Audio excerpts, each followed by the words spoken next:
Entrou. Pronto, Aí. agora sim. Ufa! Tá me ouvindo bem? Tá me ouvindo, Eric? Sim. Tá ouvindo legal, Eric? Você? Sim. Sim? Legal. Então vamos começar Eric, nossa olha live para a de hoje, câmera. do Olha para o Dia celular. Mundial de Conscientização do Autismo. E hoje nós temos nossa querida Érica, mãe do Eric, que é autista, né, Eric? Só um minutinho. Aí, ela tá aí. Eu sei, já apareceu. Tudo certo? Então, legal. Então, vou deixar para você se apresentar aí, Érica, para as pessoas que estão assistindo a gente aí. Fala um pouco de você. Érica ou Eric? Érica, primeiro Érica, depois o Eric. Tá. Então, eu sou Érica Lemos, Érica Ursulino. Alguns me conhecem como Ursulino, outros como Lemos. A minha formação é pedagogia, psicopedagogia, mestre em educação, em psicologia educacional, política pública. Fora isso, no dia a dia eu sou mãe de 3 filhos, o Eric, o mais velho, o Caio, do meio, e o do Léo. Sou amiga em tempo integral, sou filha e desempenho esses vários papéis aí que uma mulher tem hoje, né, na sociedade. E um deles é o ativismo. Eu preciso ter essa necessidade de falar do autismo, de levar o assunto, de conversar sobre isso com as pessoas, né? De trazer informação, ajudar, mediar esse processo do luto, né, do diagnóstico e buscar política pública. Então, na cidade aqui, eu estou sempre conversando sobre isso com secretários, no meu trabalho, com todo mundo. Ah, legal, Érica. E você, Eric, fala um pouco de você pra gente. Oi. Quantos anos você está agora, Eric? 17. 17? Fala um pouco da sua infância pra gente. Compartilhe um pouco da sua experiência. Bom, eu nasci em Osasco, aí meus pais descobriram que eu tinha autismo, levaram pro médico, aí fiz tratamento, aí hoje estou bem. Graças a Deus. E como foi o tratamento? Fala para nós como é que foi esse tratamento, Eric. Foi bom. Pode falar, filho, mais. Foi bom, foi excelente, foi perfeito. É. E você estuda, Eric? Estudo. E como é que foi a sua inclusão na escola? Muito bem. Atualmente eu estudo numa escola especializada lá no Carro. É em Osasco mesmo? Você estudou no Bradesco. No Bradesco? Aonde você estudou? No Bradesco. No Bradesco? Uhum. Ah, legal. Ô, Eric, Eric, fala direito. Sua mãe comentou que você estava trabalhando, né? Sim. E como é que foi a sua chegada no serviço? Como é que foi essa experiência para você? Fui recebido bem, mas eu saí por causa que me mudavam, assim, sabe, de várias áreas. Sei. E como é que foi, assim, para você se adaptar? Foi bem. Bem rapidinho. Conheceu muita gente. Sim, conheci 2 pessoas. É? E como que é a sua relação com seus irmãos? Boa.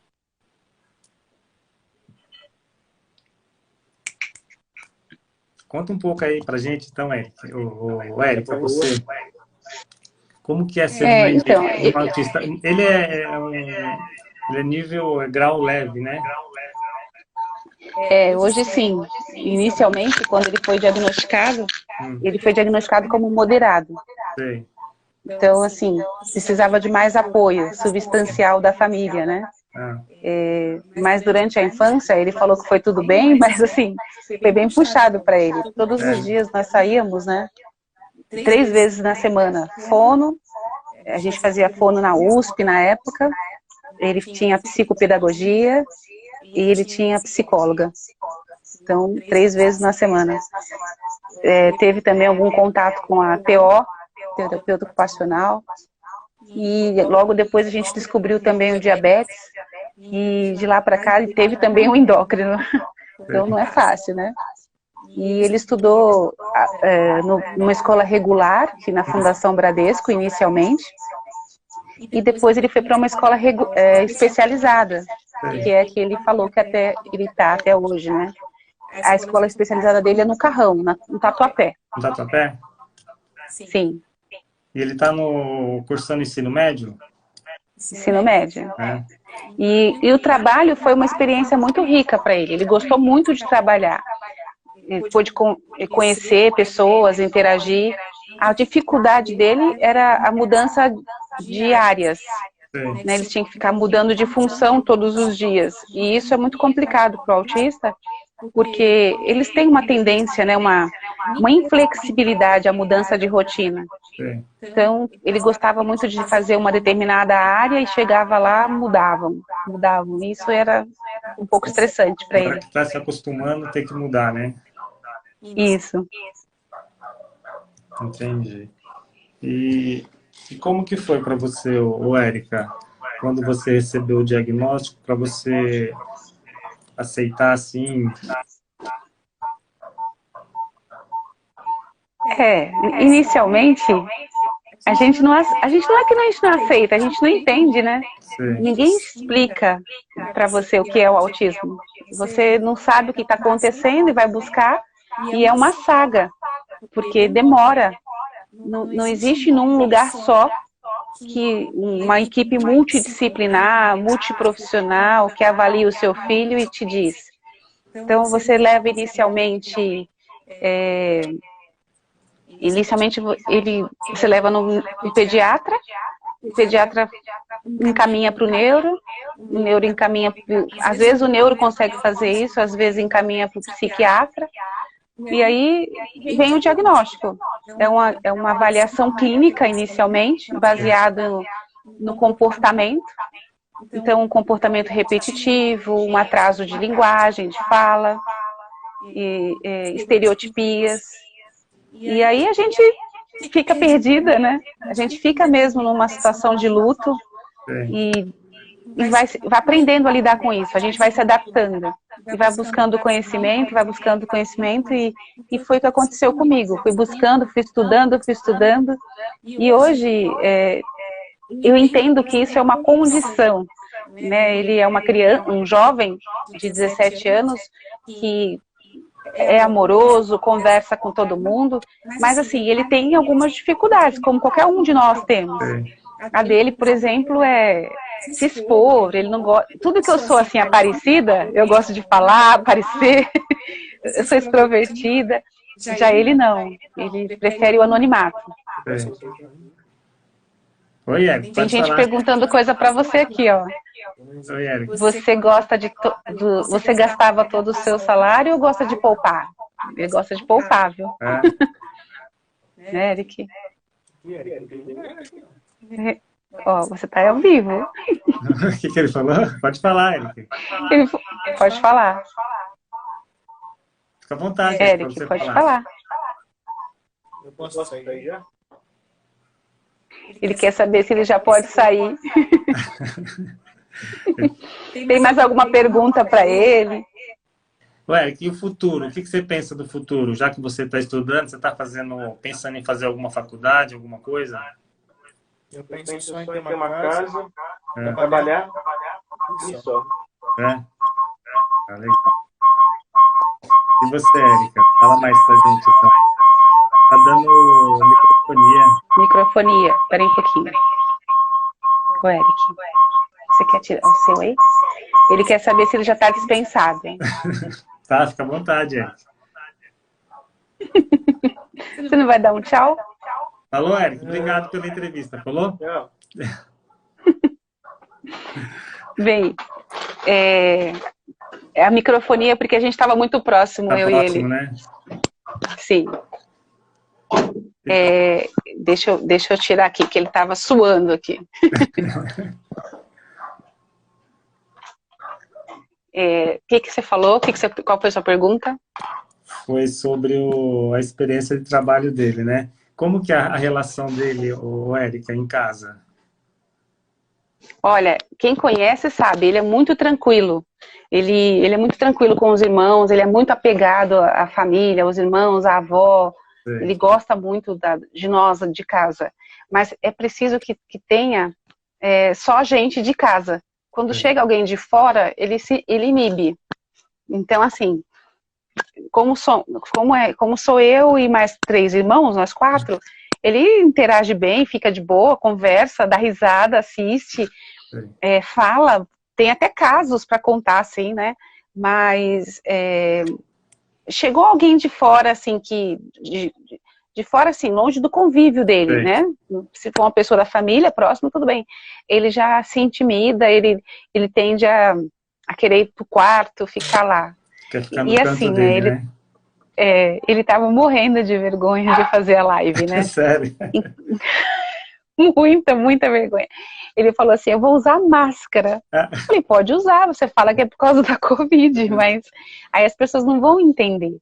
E ele fica realmente intimidado mesmo. Ele não gosta dessa exposição, né? Ele não gosta. Cada um tem o seu jeito, né?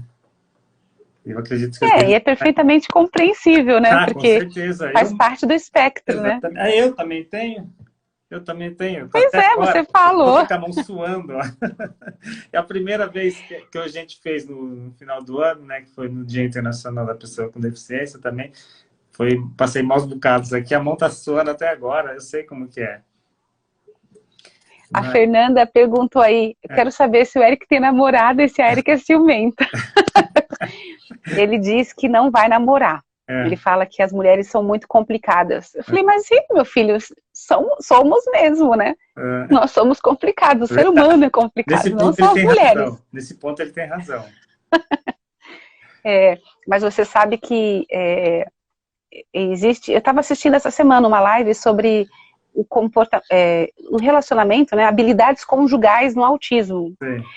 Porque a gente sabe que de acordo com a Organização Mundial de Saúde, a cada 59 nascimentos, acho que já até abaixou, a cada 54 nascimentos, um é autista. Então, 1 para 54 hoje, de acordo com a Organização Mundial de Saúde. Estima-se que em São Paulo mais de 6 mil, né, a gente tem aí aproximadamente 3 milhões de autistas, né, no Brasil. E eles sim, a maioria deles são homens, a maioria do sexo masculino, né? A prevalecência é maior entre os homens. E é claro, eles vão encontrar uma parceira, eles vão namorar, vão se casar, e aí a questão da habilidade, né? De desenvolver habilidades conjugais, porque eles são muito... a comunicação para eles tem que ser muito clara. Né? Então, aquilo que não é dito para eles não é compreendido. Até quando dizemos é difícil de entender. Então, essa linguagem subliminar que o casal, muitas vezes nós temos, que a gente sabe bem, a mulher não fala o que desagrada a ela e fala, ele tem que saber, ele tem que perceber, isso não funciona no autismo. Né? É preciso ser dito, redito e claro, muito claro. E eles têm, assim, interesses, muitas vezes, que são peculiares, né, da área deles, de foco de interesse, e que a parceira, a pessoa que vai ter que estar disposta a entender, a entender aquilo. Então, se eles estão no computador jogando, e a esposa chega, eles não vão parar de jogar porque a esposa chegou. Eles vão continuar jogando. E ele não vai entender esse jogo social. Por que eu tenho que parar? Porque ela chegou? É muito difícil isso para eles, né? Então, são coisas que a gente só sabe quem convive com um autista realmente. Ser mãe já não é fácil, né? E ser mãe de uma criança especial é mais difícil ainda, né? Porque... Pode falar. Pode falar. Não, pode falar, você ia te perguntar, mas depois eu pergunto. Pode falar.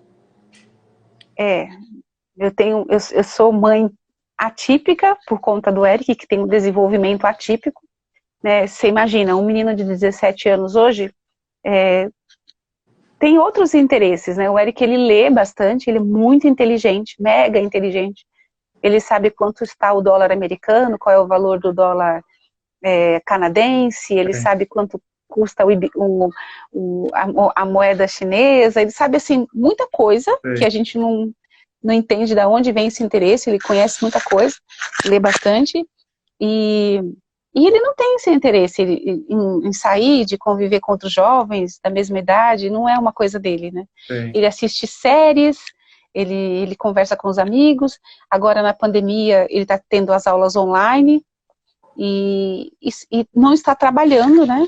Até porque ele é do grupo de risco, é diabético, não está trabalhando, mas assim, ele tem a rotina. Então, por exemplo, agora esse horário das 5 horas, das 5 até as 6 é o horário do café da tarde. Então ele tem que tomar o café. Então antes de fazer a live ele teve que sentar, tomar o café, porque isso é uma coisa, é a rotina dele, né? E assim, qual que está sendo a maior dificuldade, tanto para você como para ele, né, agora nessa pandemia, como era antes da pandemia e agora na pandemia? Realmente, eu penso que, assim, eu sempre proporcionei para ele o contato social, porque ele já estuda, ele sempre estudou numa escola especializada, que é uma escola para autistas, né? Ele não estuda numa escola regular, ele estuda numa escola com um número de alunos reduzido, 6 alunos na sala. Então, eu sempre que podia, promovia encontros entre os familiares, com os primos, com os amigos, a gente sempre saía, viajava, tudo para poder tirar ele desse mundo dele, né? Eu sempre promovi isso, levava para a igreja, coisas que pudessem fazê-lo se ajustar na sociedade. E hoje a gente está muito restrito, a gente está só dentro de casa o tempo todo, não passeia, não viaja, não sai. E isso, eu estou achando isso muito complicado. Para mim é muito difícil, porque eu sou uma pessoa extremamente sociável, eu gosto muito do contato, da aglomeração das pessoas, né? E para mim é difícil, e para ele eu penso que também está difícil, porque ele está deixando de interagir, ele está deixando de conversar. E ele acaba ficando muito preso dentro de um apartamento, e aquela né, ele é um autista hipossensível, que a gente diz que busca sensações, ele é daquele que busca a sensação, ele é hipo. Então ele precisa pular, ele precisa caminhar, ele precisa andar, então ele precisa descer do apartamento para dar umas voltas no condomínio, para caminhar um pouco, mesmo que ele não fale com ninguém, mas ele precisa extravasar. E deve estar sendo difícil, né? Porque o autista, ele tem essa característica, né? De estar sempre precisando fazer alguma coisa, né? Tanto o autista como a pessoa com deficiência. Você tem que dar, como que fala? Você tem que dar atividades para eles para poder estar desenvolvendo, né? É isso mesmo. E eu tô achando ele muito, assim, ansioso nesses últimos tempos, né? A gente em casa tem esses problemas, que às vezes fica muito tempo dentro de casa, você quer sair pelo menos para dar uma volta de carro. Dar uma volta para se sentir um pouco livre. Por exemplo, eu peço para ele assim, eu falo, vamos ao mercado comigo? Ele fala, eu não quero pegar Covid, eu não vou ao mercado. Então ele não vai mesmo. Porque a gente liga a TV e vê esse número, né? Os números de morte, quantas pessoas morrem por dia, a média diária, e ele não vai ao mercado comigo. Aí o nosso combinado é o seguinte, eu vou sozinha, só eu da casa vou, e quando eu tô chegando eu aviso para que eles me ajudem a pegar as compras. Aí eles descem, pegam as compras, aí chega em casa, ele tira tudo, já esteriliza, já limpa tudo, aquela neura, e não quer nem tocar em mim, fala, você chegou da rua, sai, e passa álcool gel e borrifa álcool em mim, né? É bem assim. Aqui tem uma pergunta aqui, ó, da Ana Cláudia. Eric, fala do sonho de ir para a África. Ele tinha um sonho de ir para a África? Sim, ele falou que agora não quer mais ir por conta da Covid. Até o sonho de ir para a África está mudando. Ele sempre teve vontade, o Eric ele sempre falou, isso sempre me assustou um pouco. Ele sempre disse que não quer casar e quer morar sozinho. E aí, quando eu converso com familiares de autistas adultos, eles falam que isso é predominante, que eles têm mesmo essa vontade de morar sozinho. Sim. Nos Estados Unidos, lá existe uma política pública, em alguns países norte-americanos, que, assim, que eles têm política pública de residências assistidas para o autista. Sim. Ou seja, é feita uma doação, né, de um conjunto habitacional, onde se mora ali autistas naquele bairro, naquele condomínio, naquele conjunto habitacional, e existe um acompanhamento, né, eles ganham essa casa, essa residência assistida, para a falta do pai e da mãe, eles são assistidos a vida toda. Então, a psicóloga vai em loco, a fono vai em loco, a nutricionista, então são os profissionais que vão até eles, e não o contrário, como aqui a gente vê. Né? Isso é uma política pública muito eficiente. E ele fala que quer morar sozinho, ele sempre disse isso. Aí eu falo, mas você não vai ter filho, não vai casar? Ele fala que não. E ele dizia que queria ir para a África, fazer uma visita, conhecer o país, e se fosse o caso, adotaria uma criança de lá. Ele sempre disse isso, que queria trazer uma criança. Mas agora ele fala que não quer viajar para nenhum lugar, porque ele está assustado realmente com essa coisa, né, da Covid mesmo, né? Tá todo mundo assim, né? Ô, Érica, ele teve bastante crise? Já teve alguma, sim. Teve. Principalmente no início, quando ainda estava no grau moderado, digamos assim, o autista ele tende, né, a ter uma resistência a regras, a seguir regras. Até porque eles têm comorbidades, que são, além do autismo, que é a base, eles têm outros transtornos associados. O caso dele é o déficit de atenção. Ele tem o TDA, né, que é o transtorno do déficit de atenção. TDA. O H não, ele não é hiperativo. Ele é muito tranquilo, mas ele tem o TDA, transtorno do déficit de atenção. E por uma época eu achei até que ele tinha o TOD, que é o transtorno opositor desafiante. Né? Ele era muito do contra. Então, quando a gente falava, não pode, ou forçava ele alguma situação em que ele se sentia acuado, ele era agressivo. Ele já teve alguns momentos de agressividade e já teve crises, sim. Crises de se bater, se autoflagelar, de agredir o outro. E isso é muito triste, muito ruim de lembrar. Graças a Deus isso já passou, ficou lá atrás. Ele não tomava medicação, isso ainda na época, né?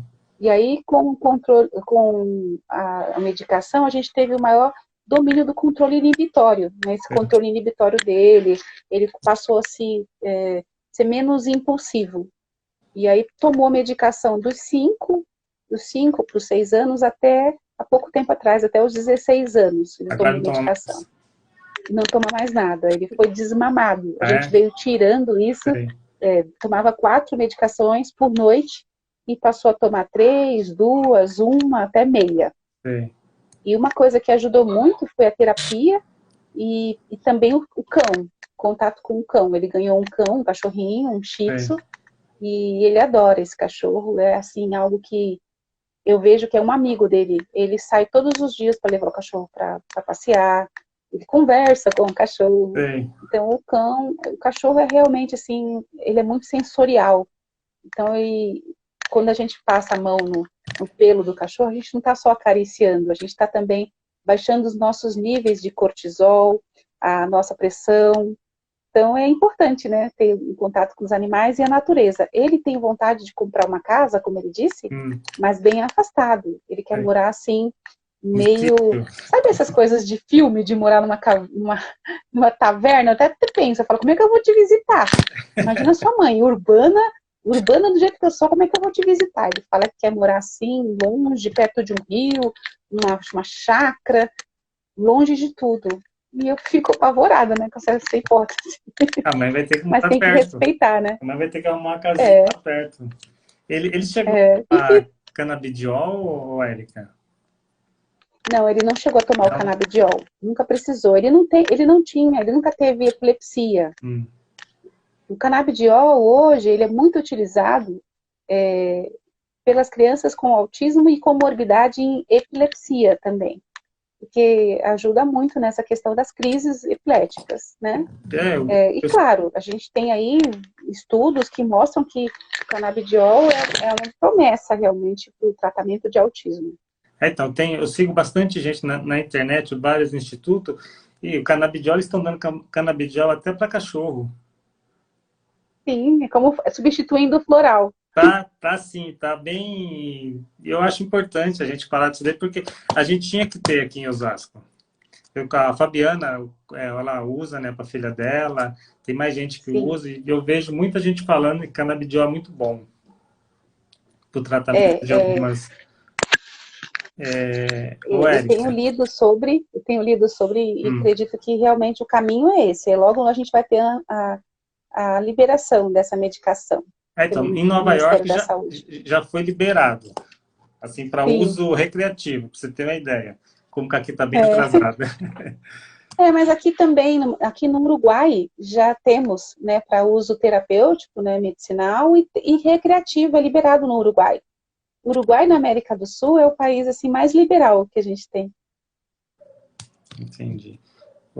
Érica, e sobre a vacinação, o que você acha da vacinação? Porque a gente tem falado muito vacinação para pessoas com deficiência. Eu não lembro agora, que eu estava lendo, tem um estado que já está vacinando pessoas com síndrome de Down.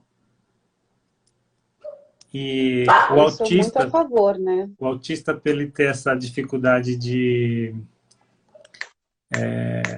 poder falar dos sentimentos, também teria que estar nesse meio dessa vacinação. Eu sou a favor de incluir aí no público-alvo as pessoas com deficiência, né? Porque, assim, as crianças não, a gente sabe que as crianças não poderão ser vacinadas, mas no caso dos adultos com deficiência, a gente acompanhou na TV que as pessoas os transplantados, né? Pessoas com problemas de rim, síndrome de Down, alguns casos já foram até vacinados em alguns estados. E eu acredito que a gente tem que antecipar. O Cleiton está falando aqui, o Rio Grande do Norte já está vacinando. Então, eu acredito que a gente tem que antecipar o nosso caso aqui também, né? Eu, por exemplo, sou da educação.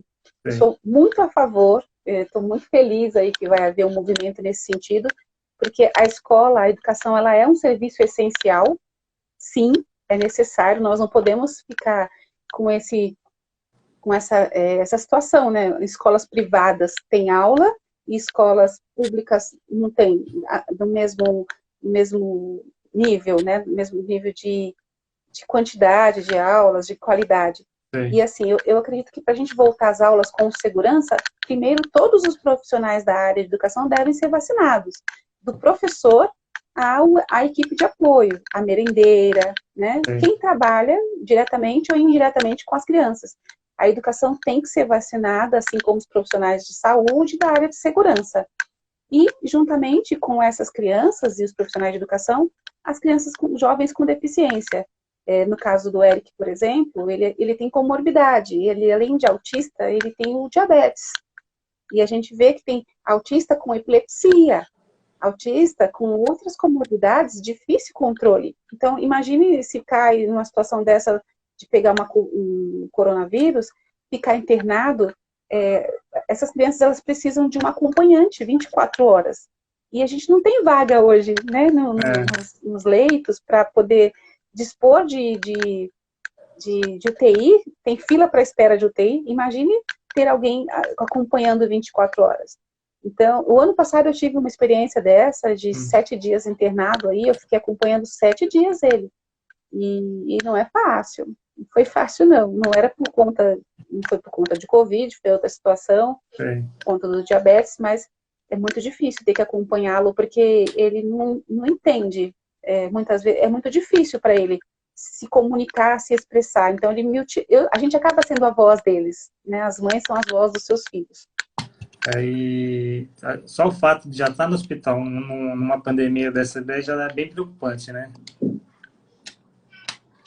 Então, no caso dele, o controle do diabetes é difícil, é um difícil controle, mas estando internado é pior, porque é o tempo todo pessoas lidando com pessoas diferentes, pessoas fora de convívio dele, tendo que explicar onde dói, ter que falar, ter que se expressar.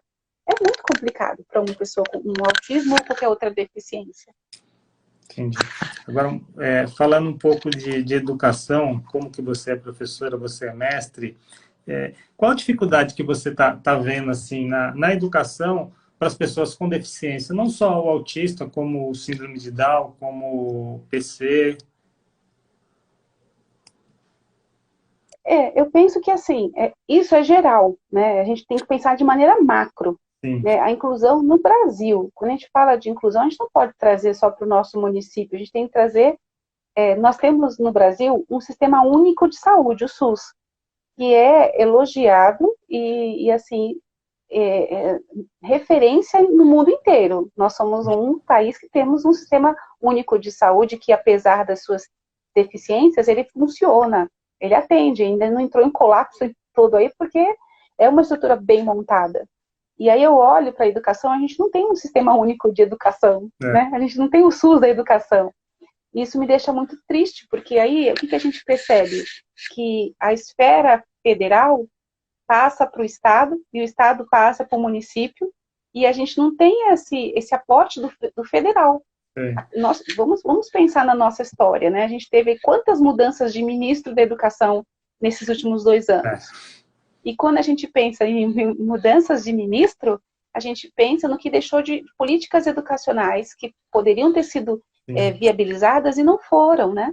E entre elas, a gente já tem aí há 5 anos a Lei Brasileira de Inclusão, a Lei 13.146 de 2015, que é a LBI, a Lei Brasileira de Inclusão da Pessoa com Deficiência, que a gente fala lá, o texto da lei é muito bonito, ela fala da equidade, né? Não é da igualdade, a gente não pode igualar os diferentes, mas respeitar as diferenças. Então a gente fala da igualdade, a gente fala da equidade, aliás, fala do ensino ao longo da vida.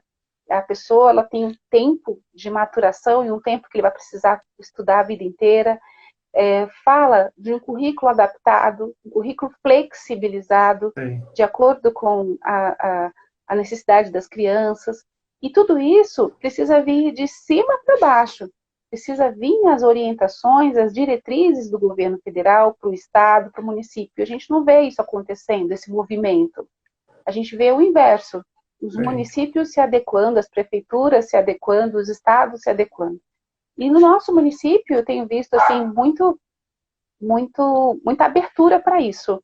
Né? O governo tem se mostrado bastante aberto, a Secretaria de Educação tem se mostrado bastante aberta para ouvir as demandas, para ouvir as reclamações que falta, e muito aberta no sentido de promover essa melhoria. Nós temos acompanhado aí muitos avanços.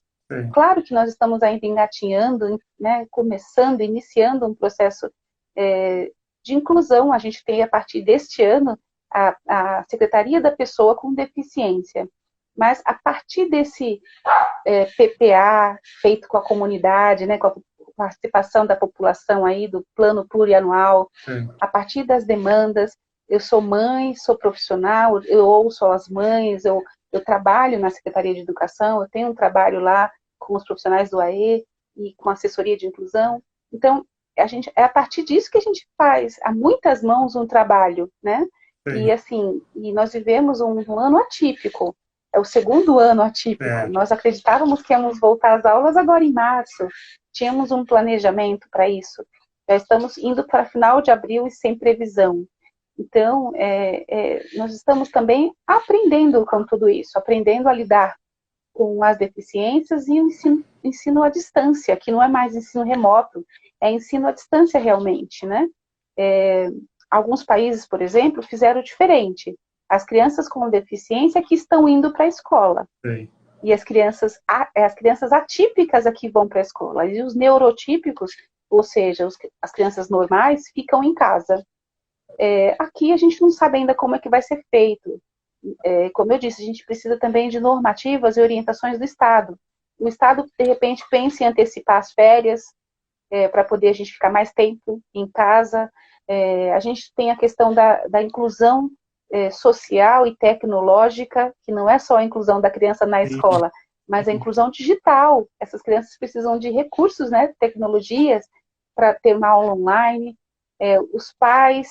Então, assim, a gente tem muitas coisas juntas acontecendo ao mesmo tempo. Uma crise financeira dos pais, que abala também, reflete diretamente na educação dos filhos. Ainda aqui no nosso município, nós temos o aporte aí do cartão merenda, que tem ajudado muitas famílias, né, repassando para as famílias o que as crianças poderiam comer na escola, por exemplo. Nós temos aí visto muitas ações nesse sentido do governo, o que é muito bom, né? E estamos à disposição. Então, eu penso assim, que não a nossa educação, ela está longe de ser a ideal, mas a gente está caminhando para melhorá-la a cada dia. Sim. E agora, nessa pandemia, as responsabilidades são jogadas para os pais, que têm que se virar professor em casa, né? E é complicado, porque o pai não é professor, não é função do pai ser o professor, né? O professor, ele sempre vai ser o professor. E é interessante, Valdeci, lembrar que a educação, a escola, ela nunca parou. Embora muitos pais pensem assim, meu filho não está tendo aula, mas o professor está trabalhando. Sim. A gente não está dando aula presencial, mas a gente trabalha em casa. A gente tem que preparar as aulas, confeccionar o material, estudar, fazer os cursos, tudo da mesma maneira, né, online. Eu dou aula também na faculdade e eu tenho contato com os meus alunos aos sábados, as aulas online. E eu passo atividade para eles, eles respondem no Google Forms, me respondem, eu tenho que dar a devolutiva para eles. Então, quer dizer, a escola não parou, nós estamos trabalhando.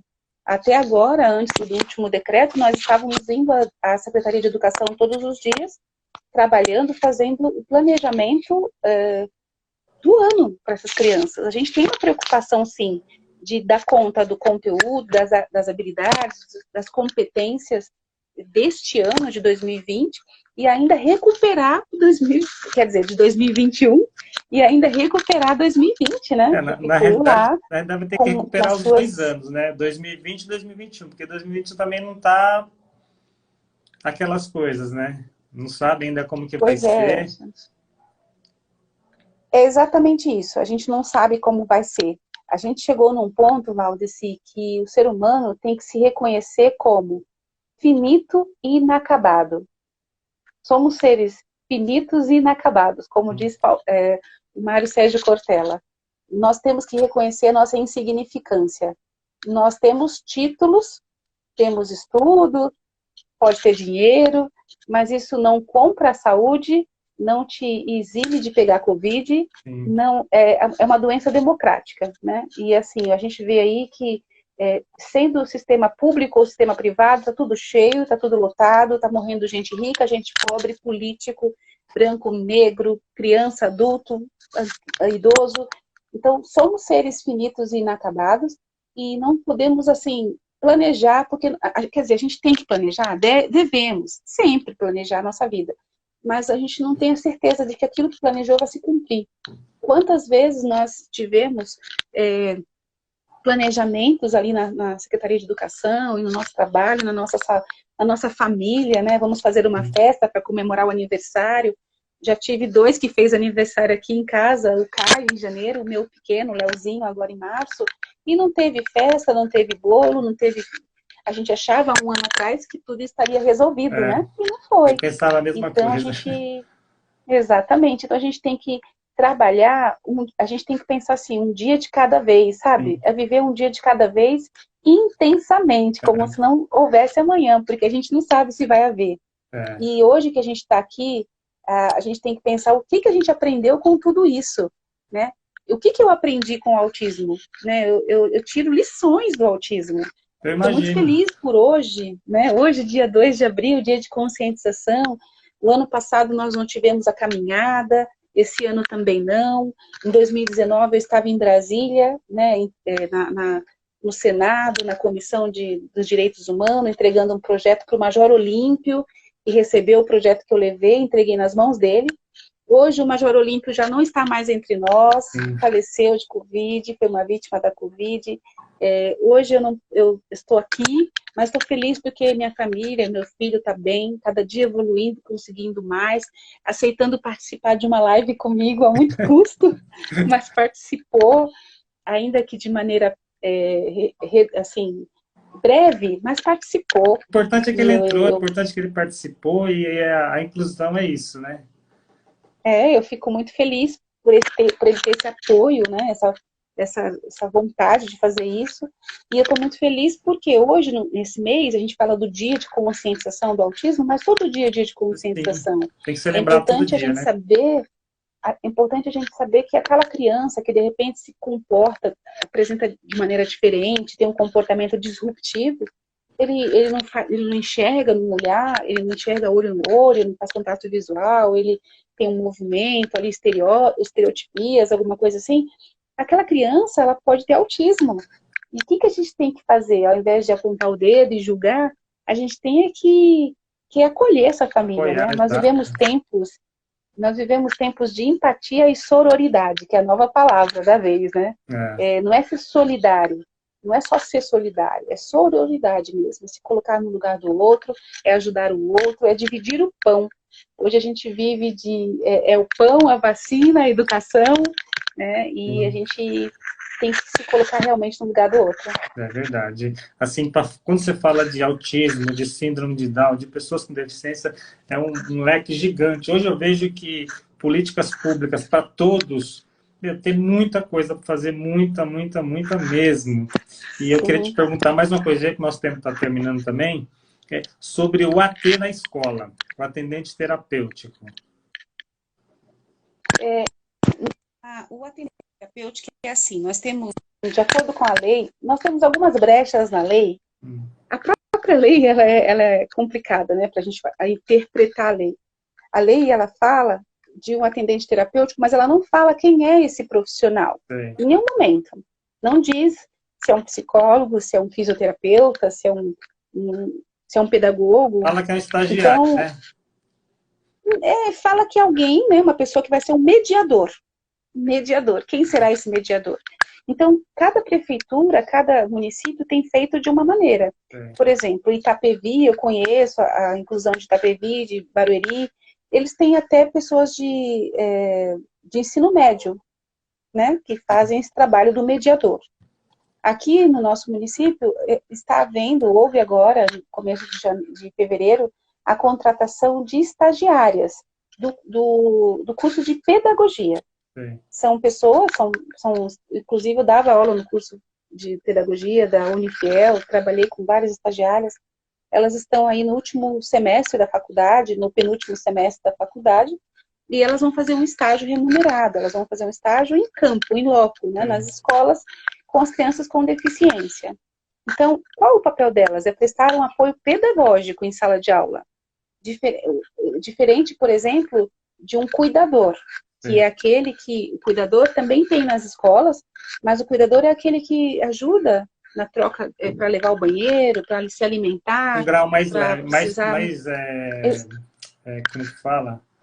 Um grau mais elevado, né? Uma criança que, exatamente, uma criança que de repente precisa de mais apoio substancial, né, de mais ajuda. Então, o cuidador, ele tem essa função. O estagiário, no nosso caso aqui no município, ou o AT, que a gente vê muito, o AT, nas escolas particulares, ele é mais comum. Mas aí esse AT, ele é pago pela família. Né? A família paga um atendente terapêutico para acompanhar essa criança na escola. É diferente. Aqui, no município, a gente já tem o AE, que é o atendimento educacional especializado, que é o profissional que, além de pedagogo, ele também tem uma pós-graduação em atendimento educacional especializado, em educação especial. E o AE, ele vai trabalhar no contraturno desta criança, com o objetivo de trabalhar pré-habilidades e pré-competências para o aprendizado. Então, ele vai trabalhar com a autorregulação, com o autoconhecimento, com a parte psicomotora, com jogos interativos numa sala multifuncional, dando suporte para o professor, sala regular, né?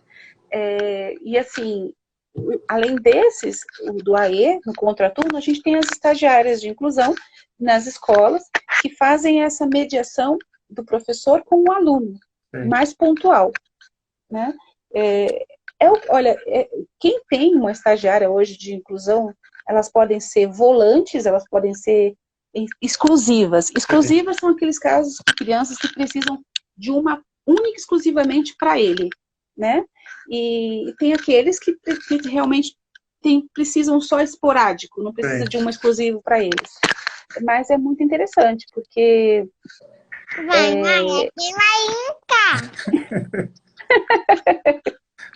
Tem alguém entrando aí. Essas crianças, as famílias percebem uma grande diferença, um avanço, realmente, no caso das crianças que têm uma estagiária. Legal. Nosso tempo está terminando aqui, Érica, mas eu queria falar para você que, tá de parabéns pelo filho, por você, essa pessoa fantástica que você é. Obrigada. Encheu as pessoas que estão nos assistindo de informação. E, teria muitas outras perguntas para poder falar para você aqui, mas como nós não tem mais tempo, nós vamos, né, fazer outras aí para poder dar mais informação, porque você é uma pessoa que tem muita informação para dar para essas pessoas, entendeu? E vamos fazer outras lives, sim. Esse mês o mês ainda, está começando agora, e vamos marcar outra live, sim. Aí eu vou ter mais perguntas para você poder estar respondendo para a gente. Olha o Vinícius. O que tá fazendo aí, moleque? Oi, Vini! Fala oi, filho. Oi. Oi, Vini! Oi. Vini! O quê? Manda beijo! Você quer fazer alguma pergunta? Ô, Vini, quer fazer alguma pergunta para a tia Érica? Não, eu tenho. E se eu... Olha quem aqui, não consegui Não ligar. quer. O que você quer? Ele não quer. Quer